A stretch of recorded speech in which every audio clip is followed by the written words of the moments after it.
it up, pick it up, pick it up, pick it up. You see the drippy, I'm fitted up. Hop in my car and the giddy up. Secure the bag, yeah, I get the bus. Pick it up, pick it up, pick it up. You see the drippy, I'm fitted up. Hop in my car and the giddy up. Secure the bag, yeah, I get the bus. Pick it up, pick it up, pick it up. Ooh, I've been on the flex since flex zone. Neighborhood all in your eardrums. I ain't never scared like Bone Crush. Boy, I got God, don't fear none. My line busy, take no calls. Feels like I don't have no flaws. Snakes in the grass, cut those off. Your old squad shitty, my bros raw. No breaks, we go, go, go, go, go. Throw shade, that's a no, no, no, no, no. Go high, go low, low, low. Like spinning in a 644. Cash money like 504. Ball like AD24. No sleep, need more, more, more. Pick it up, pick it up, pick it up, pick it up. You see the drippy, I'm fitted up. Hop in my car and the giddy up. Secure the bag, yeah, I get the bus. Pick it up, pick it up, pick it up. You see the drippy, I'm fitted up. Hop in my car and the giddy up. Secure the bag, yeah, I get the bus. Pick it up, pick it up, pick it up. Ooh, I'm a real one, my day ones. Try speak up, can't say none. Try dig dirt, there ain't none. I make the money that save up. 10 to 80, my save ones. Take to the top on the base one. New car, fast lane. With the booyah, that's a flex. Not a human, I ain't from another planet. I'ma teleport my advantage. I'ma wake up, do damage. Hello, everyone, and welcome to CCF, our college podcast where we do everything from Colorado sports when it comes to college. My name is Jonathan Cronenberg. I handle the CSU Rams. Next to me is Tony Cosolo, who handles the Buffs. Why don't you tell everyone where you're at, Tony? Hello. I have not been captured, Buffs fans. Don't worry. I have not been taken against my will, but I am in the belly of the beast. I am currently sitting in the Moby Arena media room getting ready to report for you guys for tonight's big basketball game. But we'll get into that as I introduce below me my buddy Rick Baum. How you doing today, Rick? Hey guys, good to see you both. This is a weekly endeavor. Most Tuesdays and or Wednesdays. This is great. You can find me at Falcon 8 Fan, and I will be reporting on the Air Force Athletic Program. Without further ado, let's get back to you, and we'll talk a little Buffs football, Tony. Let's do it.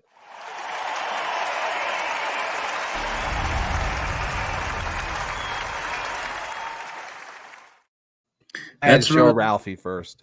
Exactly. You got to show Ralphie. I forgot she was coming. I don't know how I could forget that, but she was coming. We wrapped up our football season. Unfortunately, it was kind of the same trend we saw. I know you guys predicted a bigger scoring margin, and I know I was there for the closer one. And just seems that, that was the trend this year for the Buffs. They played in 8 one-score games. They were 3-5 in those games. And the Utah game was another one of those. They battled till the end. I thought they were, I'm not one to usually do this, but I thought they were the victim of a really bad whistle. That said, their run defense wasn't good enough to win that game, whether it was a bad whistle or not. So as we wrap up the season, I think we had kind of talked about this in relation to the Rams. When you're building a program, the thought process that you go through is that you go from big losses, and there were some big losses in 2022. John can attest to that one as well. We now hit the phase where we had the close loss season. Again, 5 losses by less than 1 score. And, now hopefully next season that's going to turn into some close wins, and then we'll start blowing everyone out and we'll be a national championship contender. Hopefully that will be the progression. But, again, I think this is what we saw from the rest of the season. There were deficiencies in this team that cost them in close games. It's either the run defense, the offensive line, or both in some games. In this game, it was that run defense. Now, let me ask you real quick, Tony, just based off of the win total, would you call this season a success? That's been all on all people's mind right now. Well, if you ask bettors that bet the over, they'll definitely tell you it was a yes. So, I'll be previewing this, but I've been working on some articles that kind of show the progression from 2022 to 2023. And again, we got to take this in context. 2022, the Buffs were historically bad. They lost their first, I think it was like 5 or 6 games by more than 25 points. Now you're losing 1-score games against ranked teams. So, it's hard to see the forest through the trees. but I would have to say the season was a success. The team progressed from year to year. Now, some might argue that they didn't progress over the season. The line may have gotten worse, may have gotten better in some games. The run defense was better or worse. But overall, I would say it was a success. The culture has been shifted up in Boulder, and we're looking for big things from this team. And, I think as we move into some Mountain West football, to kind of wrap up the season, guys, we're going to see a new coach in the Mountain West. Are you worried about that, John, as we start talking Rams here? You know what? As we're transferring over to the Rams, I think this is a good hire for San Diego State University. Honestly, I think this is something that's been planned for a little longer than just this since he's been the season's been over. So I think this was in the works. We saw they had their coach retire, so I think that it doesn't have me worried because I think a lot of people saw what happened this year and how they he didn't take advantage of the running backs and stuff like that. So it should be very interesting to see what his new game plan is going into San Diego State University, and also just getting that team more excited because they have a great defense and those kind of things. And it's just maybe they can get that next step offensively. That's what I see, at least when it comes there. Do you guys have a different feeling? Well, and for those of you that missed it, just so we put the name out there, if you didn't see the news, former offensive coordinator Sean Lewis was named the head coach of the San Diego State Aztecs today. Yeah, and let's move on to CSU because we got a guest coming on. So let's move on to CSU and their season real quick.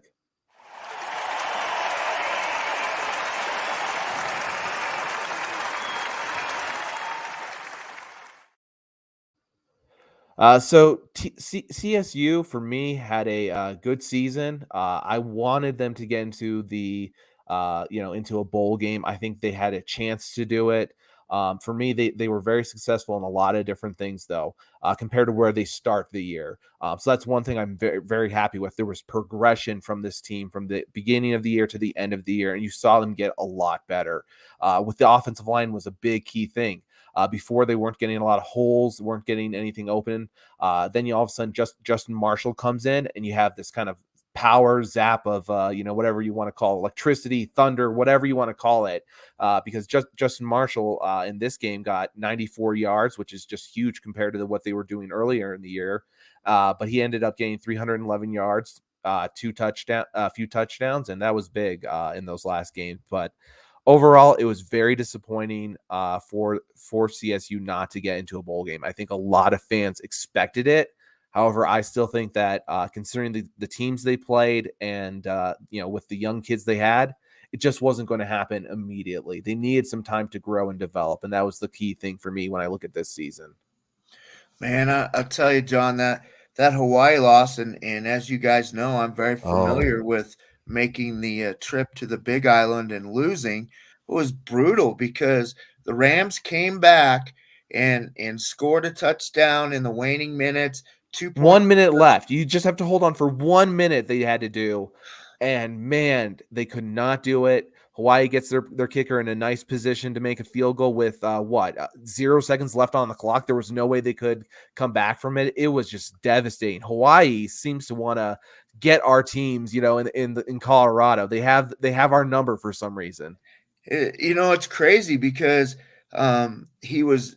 He had missed 2 field goals and they were a lot shorter, and he blasted that one through.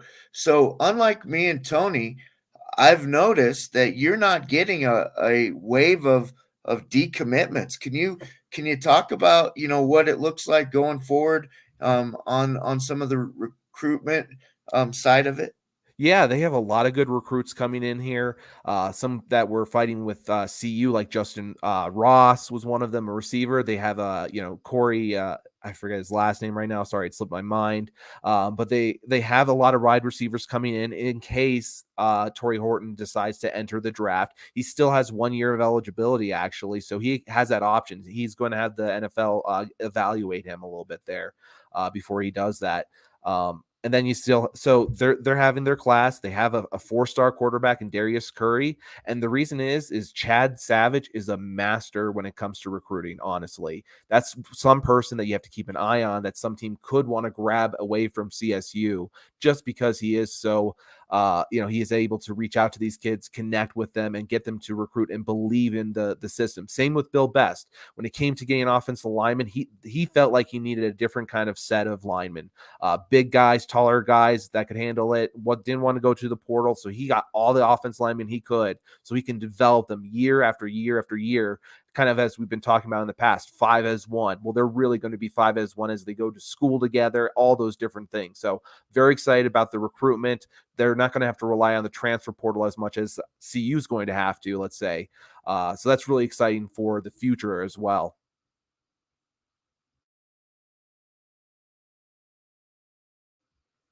So are you guys ready to move on really quick to some Air Force, or you got anything else for me with CSU and the end of their season? No, I think we're ready for Air Force. We're doing good on time, so hopefully we'll have somebody in the waiting room here shortly, and we'll get to it. Let's do it.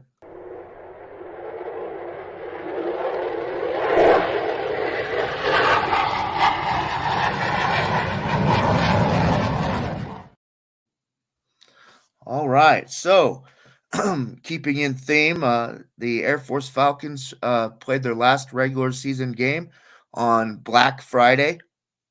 It could have been called Smurf Turf Friday if you like. Really disappointing. Surprise starter, of course, Ben Britton. Ben seemed to do well. He got banged up. Expected to see Jensen Jones, just like the last 4 games. No expectations went the way that I thought. Saw John Boucher. John, did admirably, a little less than 50% on completion. Dylan Carson had a game, over 100 yards, kept them in it really. Final score 27-19. We finished with our 4th consecutive loss.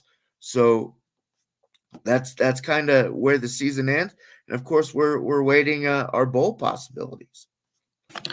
Talk about that a little bit more, Rick. What are the possibilities for the Falcons now as it comes to bowl projections? We've seen maybe the Arizona Bowl, maybe getting on the Smurf turf. Where are we looking at with the bowl projections here for our Falcons? Well, it's the gamut, right? There's so many possibilities this time of year. I'm hearing names like Armed Forces Bowl, the First Responders Bowl, Arizona Bowl. Then I'm hearing distant talk about Hawaii Bowl, New Mexico, and then the place that I probably won't go in December ever again, and that would be Boise, Idaho. Potato Bowl.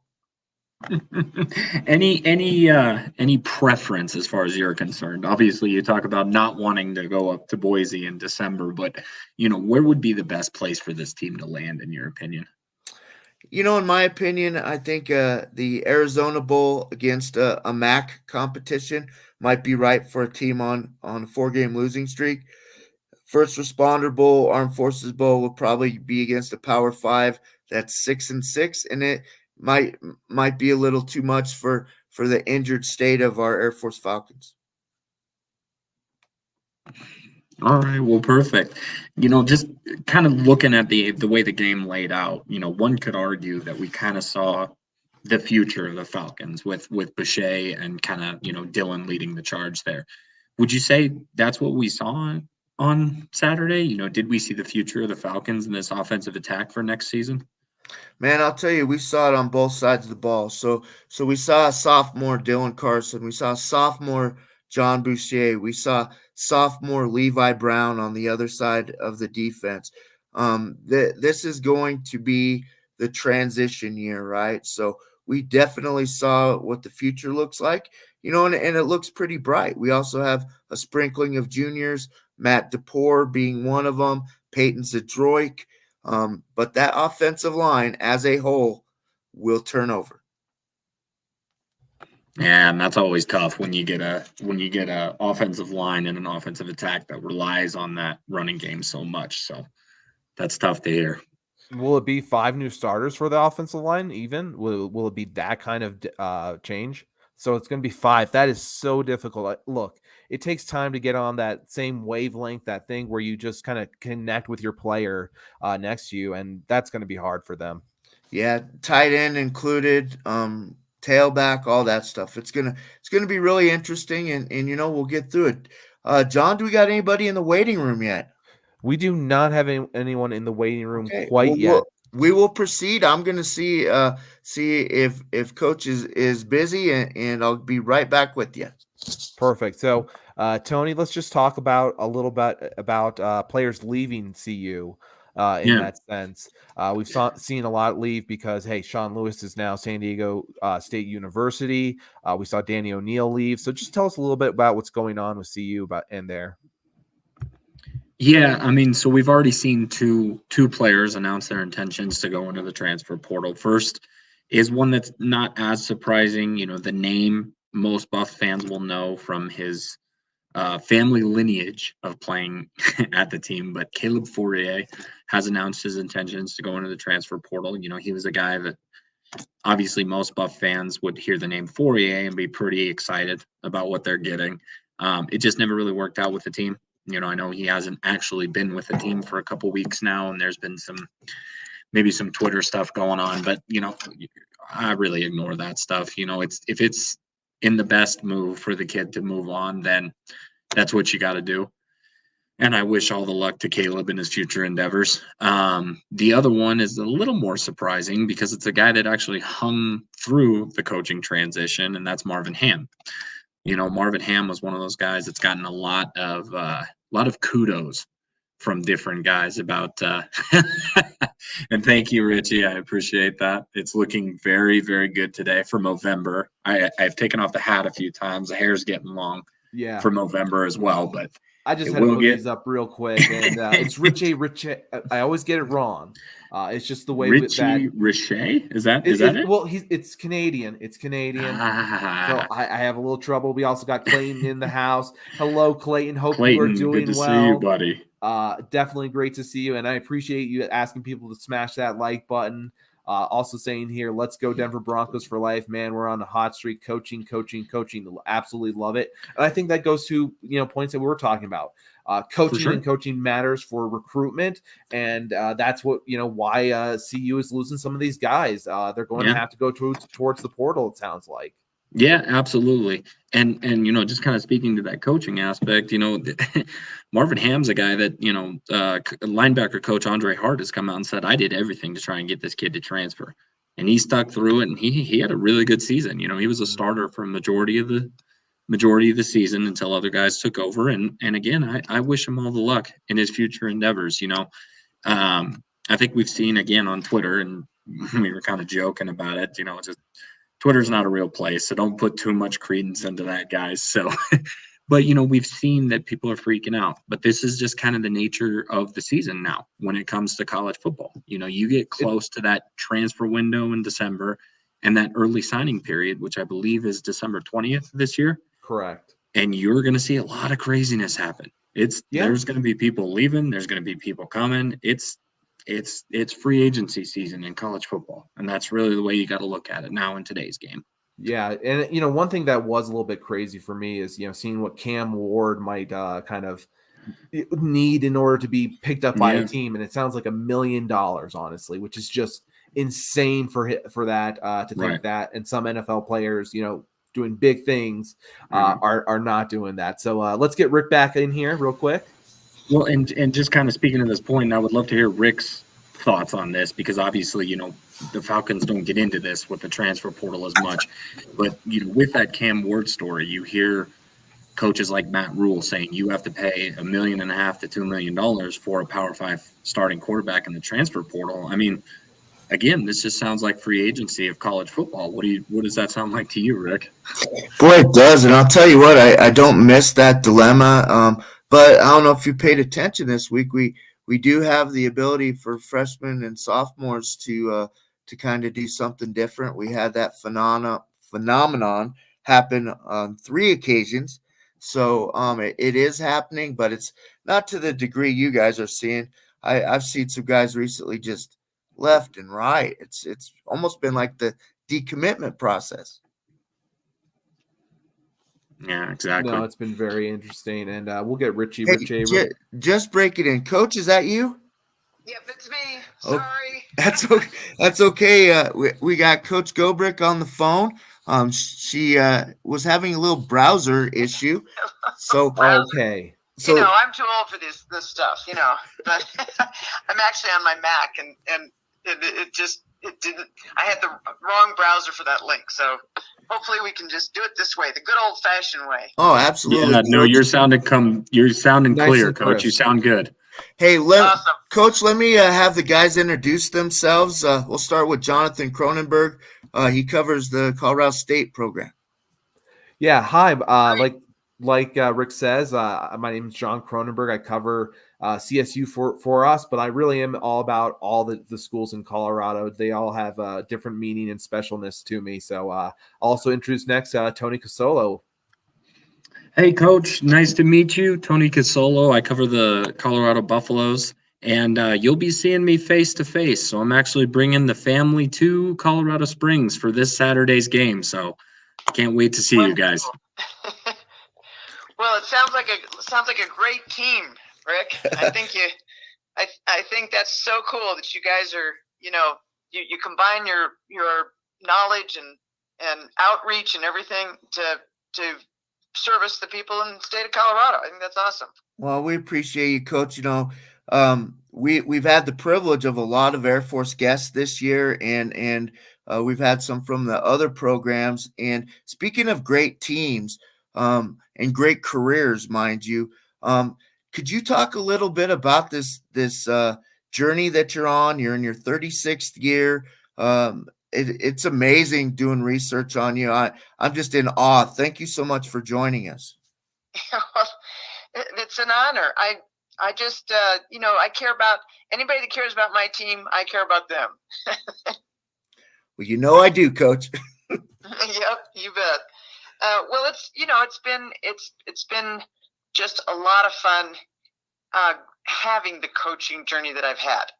I think that it's pretty rare these days, you know, for somebody to be at as many places as I've been.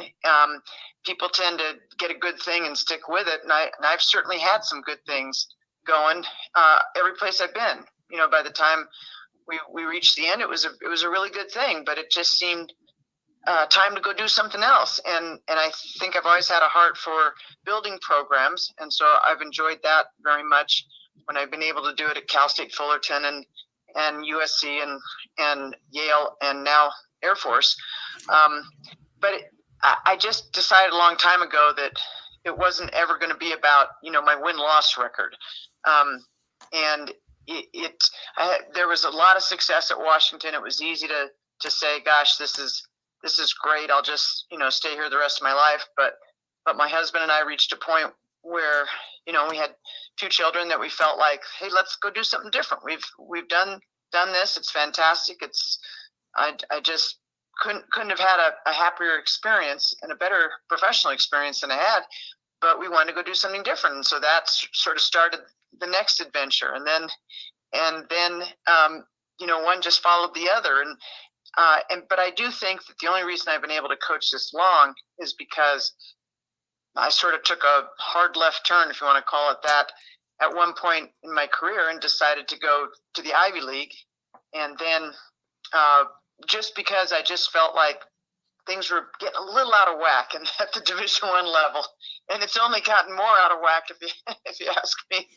But that was a tremendous experience in the Ivy League, and then you know, Air Force knew that my son was a graduate of the Air Force Academy and knew that I really had a heart for the place and said, hey, gosh, can you help us fix this? And I couldn't say no. So, and this has been in a lot of ways the best job I've ever had. Well, Coach, I'll tell you what, you know, with you saying that, you know, winning wasn't really the big thing for you.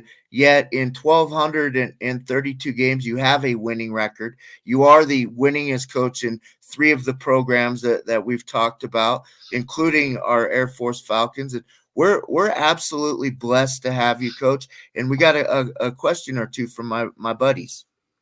Okay. Yeah, hey, coach. One thing I'm wondering is how did you make the leap from high school going on to all these different levels where you're kind of at the pinnacle of success of a coach now? How was it that you started through high school and it had that progression?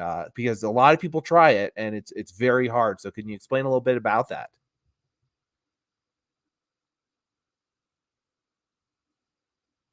Rick, can you unmute yourself? Maybe I can't hear.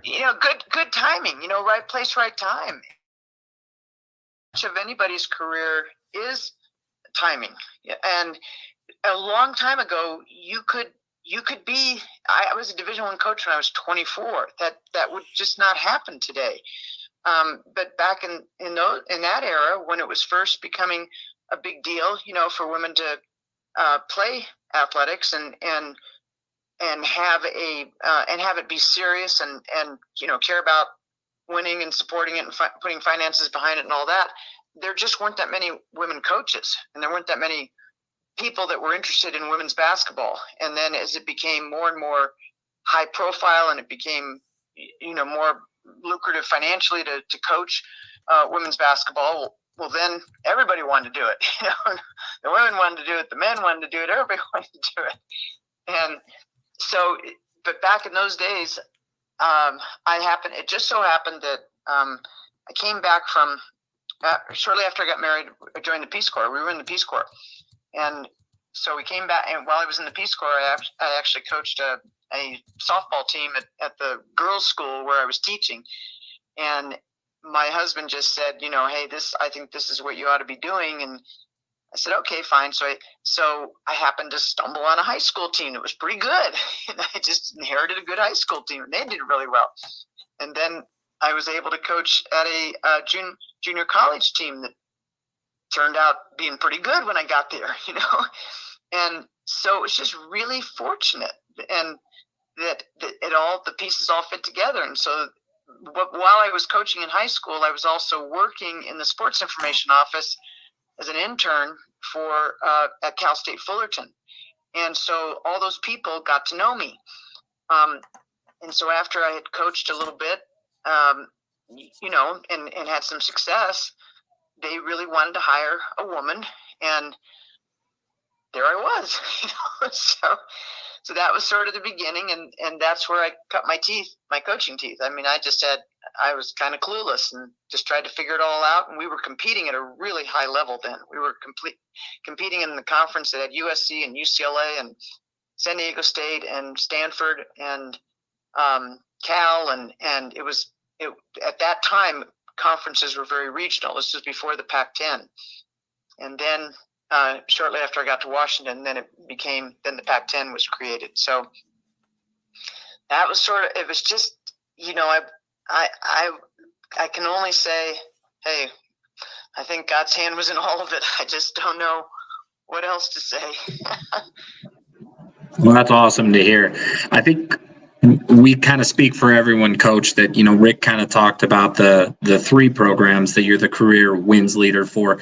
We don't need to make it a fourth. Let's just build on that one in Air Force. but looking ahead, there will be no fourth. That's awesome. We're so happy to hear that. But, looking forward to this matchup on Saturday, what do the Buffaloes present as far as the way they attack teams, the way they defend teams? What kind of give us a preview of how you're going to attack that team and try and slow down the Buffaloes? I love your faith, how you're going to attack that team.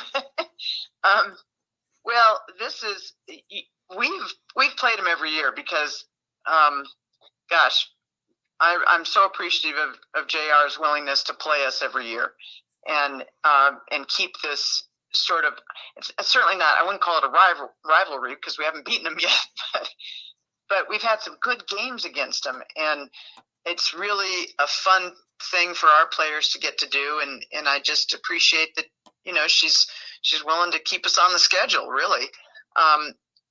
But they are, we're dealing with them with a lot of things. We're dealing with a lot of programs, including many in our own conference. And that is, I have players that are now out of pilot training and headed to their bases to fly their aircrafts who played against these same people who played against these guys. I mean, we have kept, our team keeps turning over every year, and those players, the core of that team has been there, since how long? 4 or 5 years.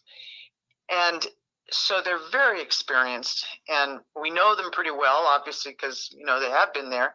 But I have a whole brand new team now that's going to go up against them, and those guys are, man, they're clicking on all cylinders. They have been together, Frida and Sherrod and Quay and gosh, the other big kid, they've been there the whole time. And so they're very explosive, very, very explosive. And that's where you've got to be careful. You feel like you're hanging in there and you're doing pretty well, and then all of a sudden, boom, boom, boom, they've rattled off 8-10 points, and you didn't even know what hit you. So I think we have to deal with their pressure, and we have to find a way to execute and deal with their pressure, and then also guard those guys. And we don't have a player over 5'11". We really don't. And we have to guard some serious size in those kids. But thankfully, we've got a little experience with that. We've already played Houston. We've played Washington. Houston was a high pressure team that we played on the road early in the season, and we certainly weren't quite ready for that. We played Washington okay. If we'd hit some shots, it would have been a much better game. But because they really dared us to hit some shots, and we struggled, and that was out in Hawaii. So it's not like, this is the first time we're going up against those kinds of bodies. So hopefully we can handle it. Last year was a close game. The year before that was a close game. I think they're that much better. And the team that, lost to them by 5 2 years ago, that we're not that team. Team that lost to them by 6, I think it was last year. We're not that team either. We're really brand new, so I can't really predict, how it will go. I'll tell you what, Coach, and it seems like every year you take these new girls and they really become cohesive. We actually have a question. John, give her the question that we have coming in right now. Yeah, we got it from Richie. Question for Coach. There are some who state that coaches who played the game are better suited as coaches than those who didn't play the game. Others say the opposite. Do you have any thoughts on that? I wouldn't know. I mean, I played, but it was so rinky-dink in those days. I'm not sure that qualifies. My husband used to always tease me and say, I don't know why you take defense so seriously. All you ever wanted to do was shoot. Maybe that's why I take defense so seriously. It was almost like one thing you couldn't do. So you're like, I'm going to make these guys do it for me. They're going to do it what I wanted to do. Yeah, make up for all my sins of the past. I didn't bother to play defense, but I think that I certainly think it helps. But at this point, I've been coaching so long, there isn't anything I haven't seen. There's, any experience or that I haven't had to deal with, and so I think my experience is a big part of what helps me be a good coach. But at the end of the day, it's probably more just my passion for my players and I am a competitor. I know it's hard to believe that here I am, scheduling all these guys and knowing that we may take our lumps, but I think it's great because I think it's an experience that our players need to have. And but yet I'm still extremely competitive. I still want to beat Washington. I still want to beat Colorado, whatever. So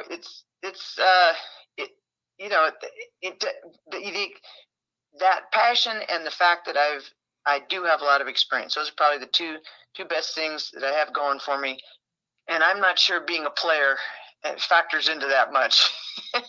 Hey, Coach, we got time for one more question, and I want to kind of steer it to this new group of girls that you talk about. So we got Perry, we got Madison Smith. They do about 30 points a game of your scoring, and one's a sophomore, one's a junior, and then you've got a freshman. Tell us a little bit about Keely O'Halloran. I love this freshman class. I love this team. I really do love this team. They're just they're just young. They're just really young and not very big. But Keely is a pure scorer. Just knows how to score the ball. And I encourage her tremendously to do just that. And she's from Oregon. Her grandpa actually is an Air Force Academy grad, 2-star general, and she picked us. Over. She knew the academy was how she wanted to go, and we got her over Army, which was great. And she's just been nothing but a blessing. She's a wonderful, upbeat, positive person. And even though she's a terrific scorer, she works really hard on her defense, and she knows she has a lot to learn there, and she has a great attitude about learning it. So you just couldn't ask for more of any, young player than what Keely is all about. But we've got a lot of good freshmen, and there's a lot being asked of them because we need them so much. So I'm thankful. Coach, one of the things, we had the alumni weekend not long ago, and in seeing Keely where she is, and then some of the girls that came through there, specifically our all-time leading scorer, and thinking when she came from, the Grand Junction area and came down here and what she looked like as a freshman, I'll tell you what, the future is bright. It really is, Coach.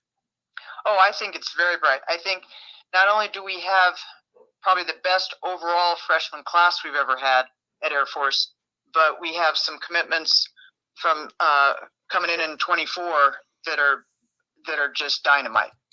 So I think this team's only going to keep getting better, but we have to do it because it's so hard. We can't shop in the transfer portal like everybody else, and I don't have to give you all of our, no international players, no fifth years, no COVID years, no.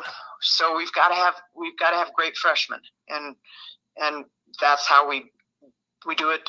I think the football program certainly leads the way on that.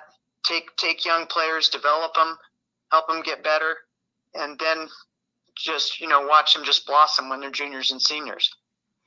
Man, Coach, thank you so much for joining us. Of course, me and Tony will see you on Saturday, and I'm typically at least a level behind you, but I'm actually doing courtside for this one, so I'll come and say hi afterwards, and have an amazing rest of your week. I know you girls are off today, and let's hit it on Saturday. Awesome. Thanks so much for caring. We'll see you on Saturday. Thank you. Appreciate it. Okay. All right, Coach. Thank you very much. So long. Bye-bye. Wow. That was awesome. Yeah, it was. What an even I didn't think too much about the technical challenges with Coach. Yeah, but sometimes Max, there can be issues if we didn't do it. We It doesn't matter. We did it. We had it great. Yeah, it was great. So let's keep this pace up. We're probably gonna have to scratch a couple things off, but okay. We're doing good. Let's Tony, you're on location. Let's get you through the men's and women's program for Colorado. Yeah, it was kind of a up and down week for both CU programs this week. They both had losses. They both had their first losses of the season.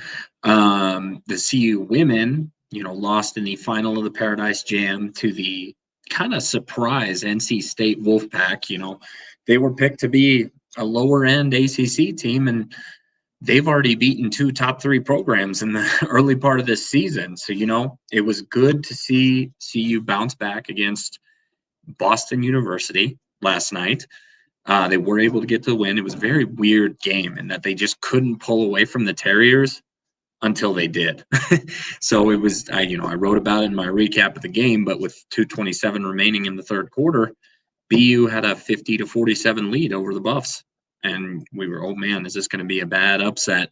And all of a sudden, the CU women ended on a 38-5 scoring run to get the 30-point win. So it went from a nail biter to a 30-point blowout, just about that fast.